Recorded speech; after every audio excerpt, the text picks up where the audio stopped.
স্বামী ও স্ত্রীর মাঝে ঝগড়ার কারণে স্বামী যদি স্ত্রীকে বলে আমি তোমাকে বিদায় করে দিব, আমি তোমাকে রশি কেটে দেব, তুমি চলে যাও, এভাবে যদি বারবার বলতে থাকে তাহলে তালাক হবে কিনা, স্বামী স্ত্রীর সম্পর্ক থাকবে কিনা, এখন স্ত্রীর করণীয়। অনেক ছোট লোক স্বামী আছে, কিছু হলেই তালাক, আছে না নাই? আমি সবসময় বলি, কিছু বন্ধু আছে ছোট লোক বন্ধু, কিছু হইলেই বলে কাটতি তোর সাথে, আছে না নাই? চুন থেকে নুন খসলে বলে কি, বলছে যা তোর সাথে কাটতি। কিছু হইলো ফেসবুকে ব্লক মেরে দিল, আনফ্রেন্ড করে দিল, আবার কয়দিন পরে ফ্রেন্ড লিস্টে ঢুকানোর জন্য রিকোয়েস্ট পাঠাইলো।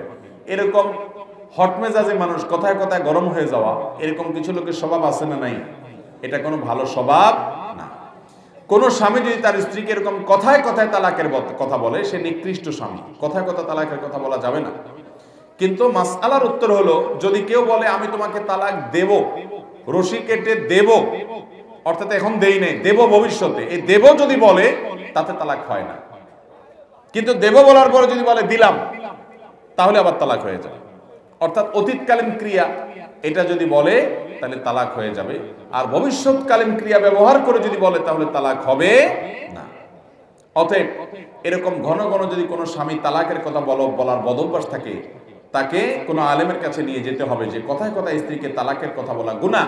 আবার অনেক মহিলাও আছে ছোট লোক টাইপের, কথায় কথায় বলে যে তোমার সংসার আর করবো না, আমি চলে গেলাম বাপের বাড়িতে, ব্যাগটা গোছায় হাঁটা দেয়, আছে না নাই? দাম্পত্য জীবনের সুখে শান্তিতে থাকার জন্য ধৈর্য ধারণ করতে হবে, অনেক কিছু হবে, এরপরে একটা সময় আবার সব ঠিক হয়ে যাবে। বিদায় হুটহাট করে ডিসিশন নেওয়া যাবে, পরে সারা জীবন আফসোস করতে হবে।